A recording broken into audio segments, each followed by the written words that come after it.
हनुमान जी को सर्वांगीण बल का प्रतीक माना गया है। केवल शरीर से ही बलवान नहीं थे, मन की भांति स्फूर्तिवान भी थे। मारुत तुल्य वेग, हवा के सदृश वे वेगवान थे। सत्य के प्रतीक हनुमान शरीर के साथ साथ मन में भी अपार बलशाली थे। उन्होंने वासना को जीत लिया था। वे जितेंद्रिय थे, बुद्धिमान थे। उनका सत्य व्रत तप प्रधान जीवन सभी प्रकार श्रेष्ठ था। शरीर और मन पर उनका पूरा अधिकार था। वे बुद्धिमानों में भी श्रेष्ठतम थे। हृदय से भी वे सभी प्रकार निर्मल, पवित्र और सरल थे। तो परम भक्त भी थे। हनुमान राम के अनन्य भक्त थे। शरीर, मन, बुद्धि, हृदय के साथ साथ मनुष्य का एक बल और होता है, संगठन बल। संगठन के साथ ही व्यक्ति रह सकता है। सत्यवान मनुष्य भी समाज के सहयोग के अभाव में प्रभावशील नहीं रह सकता है। असंगठित समाज, जातियां बहुत जल्दी नष्ट हो जाती हैं। व्यक्ति अपने आप में तो बलवान, सामर्थ्यवान हो सकता है, लेकिन समाज के लिए वह किसी काम का नहीं तो व्यर्थ है। आवश्यकता इस बात की है कि अन्य शक्तियों के साथ साथ संगठन कुशल भी होना चाहिए। मनुष्य में रहकर काम करना और समाज को सुसंगठित बनाने की सामर्थ्य भी होना आवश्यक है। हनुमान जी वानर सेना में प्रधान थे। उनका नेतृत्व सेना ने बड़े काम की।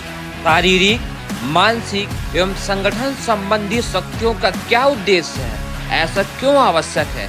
सत्य के प्रतीक हनुमान जी के जीवन से सहज ही इन प्रश्नों का उत्तर मिल जाता है। सत्य साधनों को उपयोग किस लिए? राम सेवा के लिए। रामदूत बनने में ही हनुमान जी अपना गौरव समझते हैं। भगवान का अवतरण अधर्म का नाश और धर्म की स्थापना करने को होता है। सच्चे भगवत भक्त को भी अपने गतिविधियों का निर्धारण इसी आधार पर करना होता है।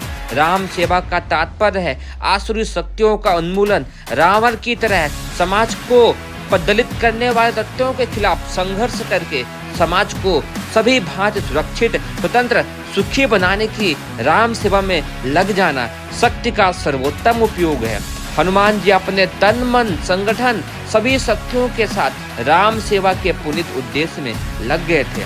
शक्तियों का उपयोग दूसरों का शोषण, दलन, अपहरण करने में करना, समाज के लिए आतंक, अत्याचार, असुरता की भावना पैदा करना, रावण का मार्ग अपनाना है।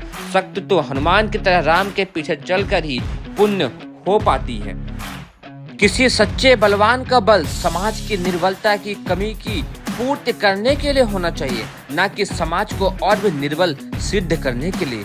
जो निर्बल है, कमजोर है, असमर्थ है, उन्हें अपने सत्य का सहारा देकर बलवान बनाना, जीवन के सहज स्वाभाविक अधिकार प्रदान करना, यही बलवान का धर्म है। बलवान माँ अपने नन्हे शिशु को अपने शक्तियों से पाल पोस कर एक दिन सामर्थ्यवान बना देती है। स्मरण रहे कि शक्तियों का महत्व बनाने में है, निर्माण में है, नष्ट करने में कतई नहीं। कमजोर बनाने के लिए शक्तियाँ नहीं, इससे शक्तिवान का पतन होता है। उसकी शक्तियाँ भी धीरे धीरे नष्ट हो जाती हैं।